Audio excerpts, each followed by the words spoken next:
रात के करीब 2 बजे का समय था। दिल्ली की सड़कों पर गहरा सन्नाटा पसरा हुआ था। प्रधानमंत्री निवास के आसपास सुरक्षा हमेशा की तरह कड़ी थी, लेकिन उसी रात एक ऐसी खुफिया सूचना आई जिसने सुरक्षा एजेंसियों के भीतर अचानक हलचल मचा दी। सूचना में दावा किया गया था कि भारत के प्रधानमंत्री नरेंद्र मोदी को निशाना बनाने की एक साजिश तैयार की जा रही है। कुछ ही मिनटों में देश की कई सुरक्षा एजेंसियां सक्रिय हो गईं।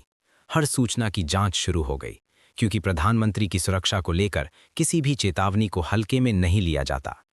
भारत में प्रधानमंत्री की सुरक्षा दुनिया की सबसे मजबूत सुरक्षा व्यवस्थाओं में मानी जाती है और इसकी जिम्मेदारी स्पेशल प्रोटेक्शन ग्रुप यानी एसपीजी के पास होती है। एसपीजी के कमांडो बेहद कठिन प्रशिक्षण से गुजरते हैं। उनका काम सिर्फ प्रधानमंत्री के आसपास खड़े रहना नहीं होता, बल्कि संभावित खतरे को पहले से पहचानना और उसे होने से पहले ही खत्म करना होता है। भारत के इतिहास ने यह सिखाया है कि सुरक्षा में छोटी सी चूक भी कितनी बड़ी त्रासदी बन सकती है। 1984 में प्रधानमंत्री इंदिरा गांधी की हत्या और 1991 में पूर्व प्रधानमंत्री राजीव गांधी की हत्या ने पूरे देश को झकझोर दिया था। इन घटनाओं के बाद ही प्रधानमंत्री की सुरक्षा को और ज्यादा मजबूत बनाया गया। समय के साथ खतरे भी बदलते गए। आज खतरा सिर्फ बंदूक या बम से नहीं होता, बल्कि ड्रोन, साइबर हमले या भीड़ में छिपे हमलावर भी बड़ा खतरा बन सकते हैं। इसी वजह से प्रधानमंत्री के हर कार्यक्रम से पहले कई स्तरों पर सुरक्षा जांच की जाती है।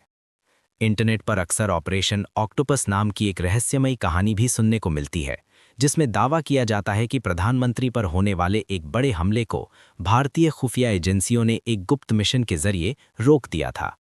लेकिन अब तक किसी आधिकारिक सरकारी रिकॉर्ड या विश्वसनीय स्रोत में ऑपरेशन ऑक्टोपस नाम के किसी ऑपरेशन का स्पष्ट प्रमाण नहीं मिलता।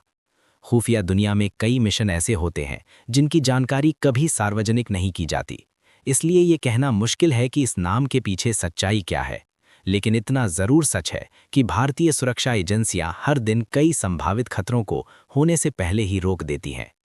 असल में प्रधानमंत्री की सुरक्षा एक ऐसा काम है जो कभी खत्म नहीं होता।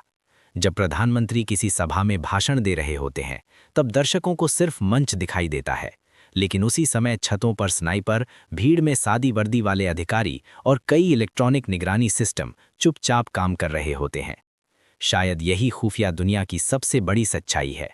सबसे सफल ऑपरेशन वही होता है जिसके बारे में दुनिया को कभी पता नहीं चलता।